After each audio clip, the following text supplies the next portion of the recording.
Hi, I'm Andrea Zundell. And I'm Carrie Dale, and this is our podcast. Collectively, we spend our days serving our clients and helping them get the keys to their new home. We spend so much time learning, growing, and expanding our knowledge of lending and real estate to better ourselves, and we want to share all of that knowledge here with you.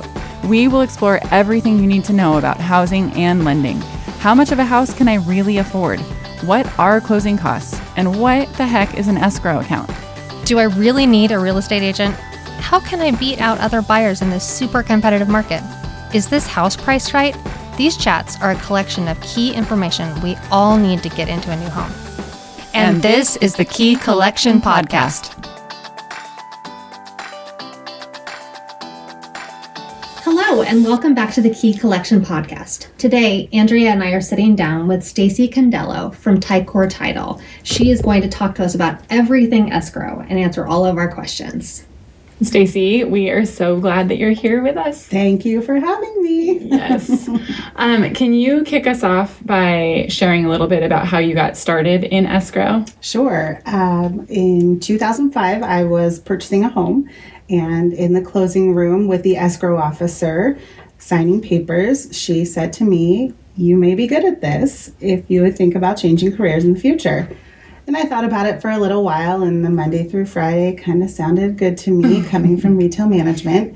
So I put in an application, and that kicked off my escrow career. I love that. What do you think it was about you in the process that made her think that you'd be good in escrow?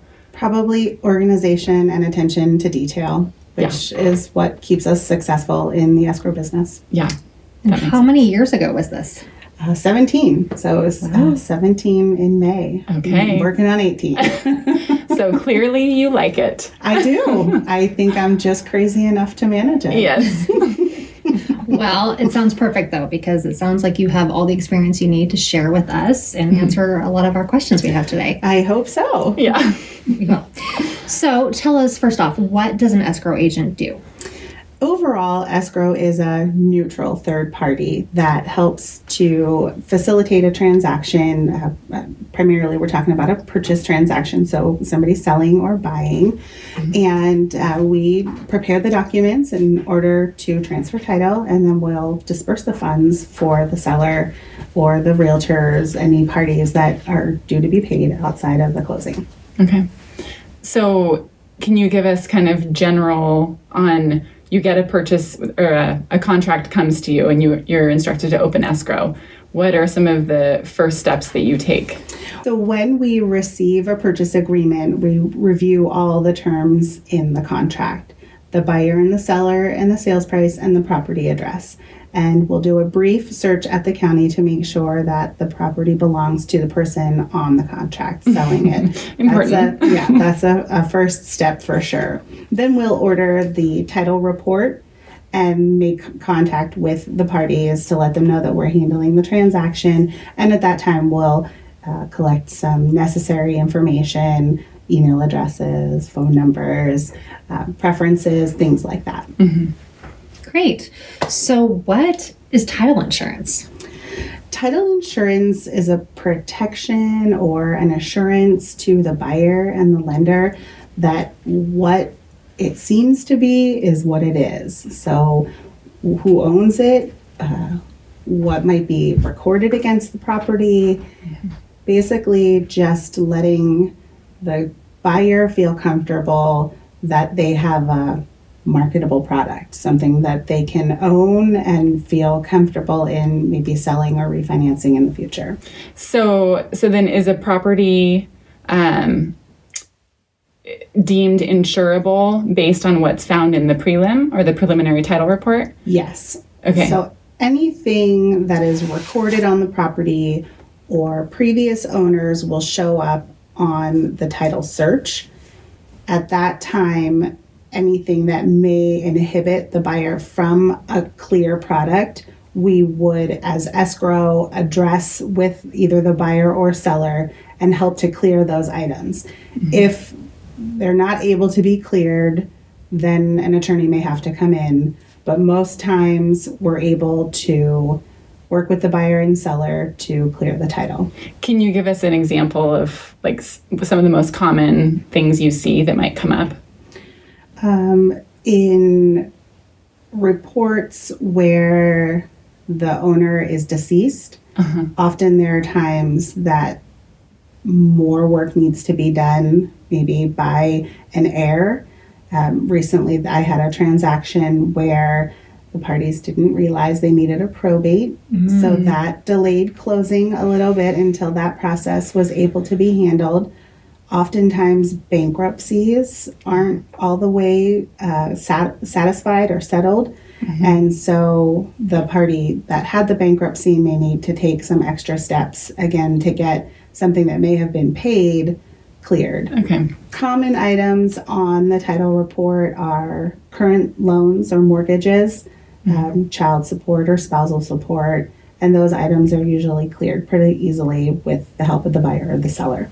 Okay. So for me, as a realtor, I hear that I need to take more time, or what I guess I hear you saying is I need to take more time to make sure I've done my homework and that I do know whether it needs to go through probate or if there's been any other history, which typically I'm pretty aware of that because a lot of sellers don't know that. I mean, family member dies and they're like, oh, I'm inheriting the house. Right. Yeah. But I think it's important that you point that out because we need to take the time. Yeah.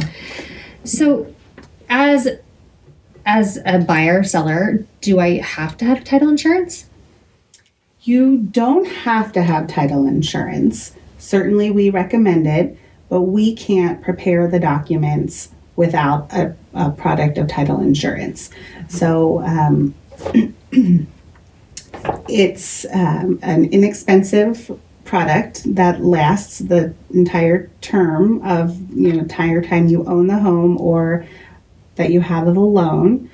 And it helps you to understand what risks may be involved in owning the property. But so title insurance is not required if somebody's buying in cash, but if somebody's getting financing, isn't it required? I would think that most lenders, conventional lenders, would want title insurance. A private lender may not be as concerned with a title insurance product, but again, it does show you any other liens or judgments or parties that may be in possession or may have a right to possess the property, and those would all be risks that would come up without the title insurance that would inhibit you from owning the property. Yeah. So you mentioned it was a minimal cost. What is the cost? So it's based on the sales price. If you have a purchase price or sales price of $500,000, and just kind of rough speaking, putting 20% down, an owner's title policy would be $1,350. That's a cost to the seller. And then the lender's policy with a $400,000 loan would be $445. Now, there are some other costs that you can consider, but those are the title insurance premiums on a $500,000. So not overly expensive. It's not an annual fee. It's for the life of the loan or for as long as you own the home. I mean, and it seems like a small fee to pay to be certain that you actually do own the property. I think so. And plus, buyer beware. You want to know what might be affecting the property. It's like Carfax. Right. It'll tell you, what you need to know. Yes. So you said then it's just one time it's paid and then never again. Correct. Okay. So Stacy, when would we use title insurance? When would that come into play? If, as the owner or the lender, a claim was made, primarily what you would see if you had to use your title insurance policy is if an heir came out of somewhere and said, you can't own that. My Aunt Sandy said she was going to leave the property to me and it's mine. And then that would fall back on the title insurance company, and we would assist in clearing those items. What would that possibly look like to clear those items? It's litigation. Okay. So attorneys would be involved, and we would work on behalf of the customer with the title insurance policy. A lot of research and time and Yeah. money. And with this, so this would come into play after the new homeowner is closed on the property? Yes. Okay. Another thing that comes up after the fact that you may rely on your title policy for would be contractor liens in a new construction situation. So even though somebody else may not have owned the home, the title insurance policy protects the land and any people that might think they have a claim to the land as well. So new construction, resale, title insurance it's a pretty good idea. Yeah. Well, and so I know early issue title insurance, is that different than a standard title insurance policy? Yes. So early issue gives mechanics lien coverage to the lender and the buyer within 75 days of the property being complete. So it would double your lender policy or the cost that the buyer typically pays. The additional coverage, so if you had the $1,350 on the owners, $445 on the lenders, you're probably looking at another $600 for the early issue title insurance. It's just a higher risk. Yeah. Construction liens are a higher risk. That makes sense. So, what is a title search? Title search will identify any items that are recorded on the property that may need to be cleared in order to transfer clear title.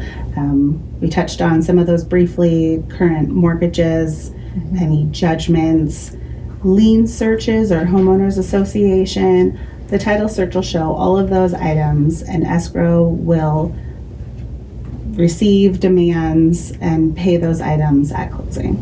Okay. What sorts of problems could come up in a title search that we should be aware of? I would always look out for judgments and judgment notes as a buyer's agent or as the lender. A lot of times those fall at the bottom and they don't necessarily affect the current title search, but when that buyer goes into title or when the deed records, anything that is against the buyer would then attach to the property. So lenders are going to want to make sure that there are no outstanding judgments that would affect their first lien position. And as a buyer's agent, you would want to know, that something out there is affecting your buyer. Absolutely. Or seller, but the seller items will show up more clearly than the buyer items do. Yeah, I would say the one that I've only seen really is child support.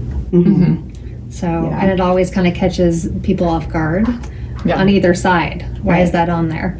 Right. So, and I know it can get sticky with people and their ex-spouses, but most times it works out okay. So are there any potential problems that could show up that wouldn't necessarily be on the title search?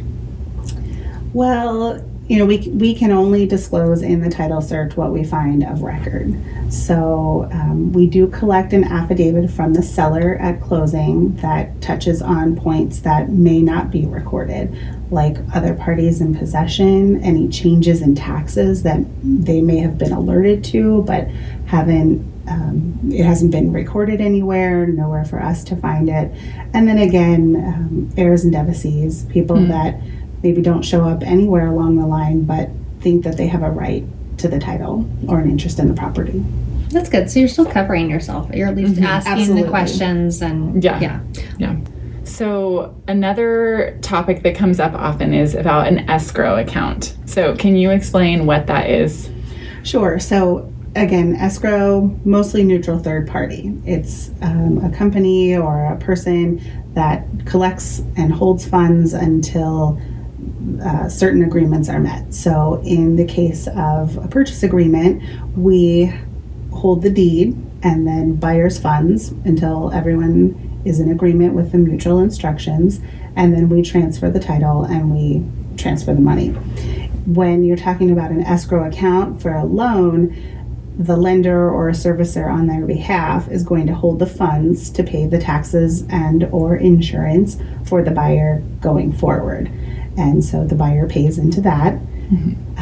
But escrow just is kind of a broad term for someone else who handles money and transfer documents upon mutually agreed instructions. That's a great way to put That's that. very exciting, doesn't it? Well, it's a very eloquent way of stating it.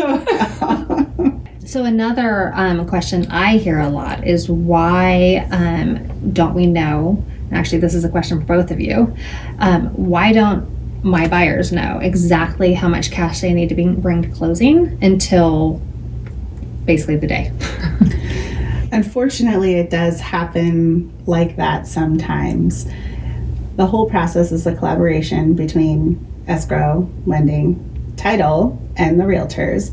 And there are variables that change often. So in the beginning, we can give estimates, but we don't always know what may come up, what invoices may come forward. And Andrea might be able to talk to us more about why we have to go until the end. I don't know. Well, It's just the collaboration of those items changing kind of the variables. yeah, and it seems like it also depends on the number of pages that are needing to be, is it recorded? And then also we have a general idea of, we have the contractual closing date, but we also know that sometimes that can change. Sometimes we can close early, sometimes we can close late. We don't like to close late, but sometimes there are things outside of our control that force us to do so. And then as a result, the prorates for taxes have to change. And so I think that's a big part of why I see figures changing is we want to make sure we can get loan documents sent to escrow so that we can go back and forth and say, here are our figures. And then escrow they check it out and they say, here are our figures. And then we balance. But I'd say that's the biggest reason for the difference in figures or the reason for the delay. So does it change very often from the time when they come in and sign to when they've deposited funds to, I just know, like, for example, my own transactions, I always have to sign some other little document that says you can change this and I might get a check back or I might not, or Yeah. So things do change a little bit. We are able to cushion, for instance, recording fees in case those do adjust. We like to have accurate figures as soon as possible, but sometimes we do have to wait for those. In escrow, we prepare and present the settlement statement, and that consists of costs and credits for the buyer and seller, and we have to get some of those figures from the lender. And so once we have all of the cost and credit from the lender, like Andrea said, we go back and forth, then we can present that to the agents and to the buyers. At that point, it may adjust a little bit, but not usually considerably. Okay. Well, it's good to know, and it's always actually a nice thing to get a check back. Yeah. So, even if it's just a few dollars. I wish we could do more sooner, but sometimes it is just right down to the wire. Yeah. Well, and a lot of times that's my fault, to be honest with you, because I know that I'll push and be like, "Oh, they want to close today," and I know we were planning on Right. next week, but but can we do it? Can we do it? And then we're behind the scenes saying, "Oh, sure, scramble. Here, let's balance really quickly. Do you have what you need?" Yes. We like to call it like ducks on a pond. Yes. The feet are moving, but on the top you're just sliding Yeah, along. just cool. I know, you make my job so easy. Yeah. Thank you so much. Let's see, what else? What is a settlement statement? The settlement statement is the terms and conditions summarized with costs and credits. So the purchase price will be reflected on there, the loan amount, any loan closing costs, all the title insurance and recording fees for the buyer, any real estate commissions, all presented to the parties separately. Buyer gets their own settlement statement and the seller gets their own settlement statement. And it's just a summary of their debits and credits. It seems like all along the way, when, from the initial loan disclosures that a lender sends out to the CD or the closing disclosure that they sign to the final loan documents to the final settlement statement, it's like the same figures. They just are formatted a little bit differently. But we want to make sure that people know exactly what they're paying for, where they can see exactly what fees they're paying for, what credits they're receiving. Yeah. So no surprises. Yeah, no anymore. surprises. Nope. Everything's disclosed in advance, mostly in advance. Yes. Sometimes, sorry. No hidden fees. Yeah. And then we always, if things change too much, we require a new acknowledgement, but not always signing all new documents. Yeah. Do you get a lot of confusion with people on the words debit and credit when they're looking at those? Yes. Yes. The settlement statement reads strange if you have a math mind. I've had people that do accounting tell me this doesn't make sense. Yeah. I only know the debits and credits, so to me it does make sense. Yeah. And oftentimes people will be able to understand after we work through it. That is where having a patient and wonderful escrow officer definitely comes into play, where you can explain things to people in a calm but understandable way. Yes. And thankfully, I have been doing this long enough that not a lot surprises me. And Sure. I'm usually able to talk people down off of a ledge or get them to understand. Well, you really have to have a clear understanding of both Andrea's job and my job and be able to explain it, because sometimes we are there and a lot of times we're not there for the signing, and and our buyers and clients, they have questions. Yeah. And questions emotions. but questions that really shouldn't even be asked of you, unfortunately, but you have to be very clear on that. Yeah. So thank you. Yes. Of course. Thank Yes. you. It is my pleasure. I really do enjoy being in the closing room with the buyers and sellers, signing my own files, and really knowing and being a part of the transaction. So that's the part I enjoy. So one common question here in Jackson County, because it's a little strange, is our fiscal tax year and when taxes get paid versus when they're due and when the bills come out. And it gets really, especially this coming time of year, Exactly. it gets a little tricky, and especially buyers get a little upset because they didn't realize they were going to have to pay so much in taxes up front. So could you maybe explain how that works here in our county? Yes. And right now, buyers are seeing almost a full tax year being charged in an escrow reserve or an impound account. We talked about escrows earlier, and with regard to the taxes, lenders are collecting about 11 months right now in this time period. Then the buyer is going to feel responsible for the tax bill. So part of what we will do in the closing room is really try to make them understand that they're not double paying the taxes. They'll get a credit, a small credit from the seller once we start in July, and then the lender will pay from the reserve account the taxes. But yeah, that fiscal year, July to July, does kind of get people sometimes. Yeah, so the tax year is what, July to June? Yeah. But then when are the taxes actually paid typically by the seller? Like, for example, if they didn't have a mortgage, they didn't have escrow account, when would they normally be paid? So that way, I guess my point is that a buyer's got to have it in their mind that they're having to reimburse the seller for something they've actually already paid, correct? Okay. Right. So the tax bill is due November 15th. It usually comes out about a month before, sometime in October. And at that time, the taxes are due and payable. So the owner of record is responsible for the tax bill. Depending on the time of the year, it will either be collected and prorated, or it will be just prorated as long as the taxes have been paid.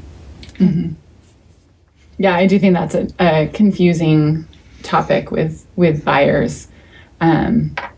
And it's kind of a squirrely system, I think, for Jackson County. The fact that it is just the July 1 to June 30th, it's Right. confusing to people. So, Well, and for sellers too, because especially when they're in the process of selling Right. their home, and if they aren't if they don't have funds in an escrow account, through their lender, they are like, do I pay my tax bill? Right. Do I not pay my tax bill? Who's going to pay me back? I mean, it's just, Right. it's kind of stressful and confusing. So It can be. I can Yes. imagine this time of year is a little hard for you. It gets challenging in the closing room sometimes, yes. Yeah. Well, can you think of anything else that you'd like to share with us today about escrow that our clients would need to hear? We love communication. We love open communication and full disclosure. That's the best way we can really help you, is if we know exactly what's going on. And working with Andrea and working with you, Carrie, it's just, it's a collaboration of people who really care about the end result. So, Yeah. Awesome.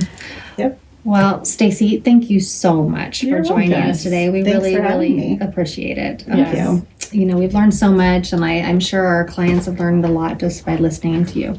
Yeah. Thank you so much, Stacy, Sure. for being here. Working with you is always wonderful. And I think you definitely epitomize the neutral third party. You have the personality that is perfect for it to keep calm under pressure. Thank you. But you always execute really well. So thank Thank you. you. And yeah, just like Carrie said, thank you for joining us. And thank you to our listeners for being here. I hope that it was helpful and educational. And if there are any other questions that come up, we're all ears. We can always direct them to Stacy. Absolutely. I'm always happy to talk about what I do. Yes, perfect. Well, and we'll be back next month. We're going to be talking all about ADUs.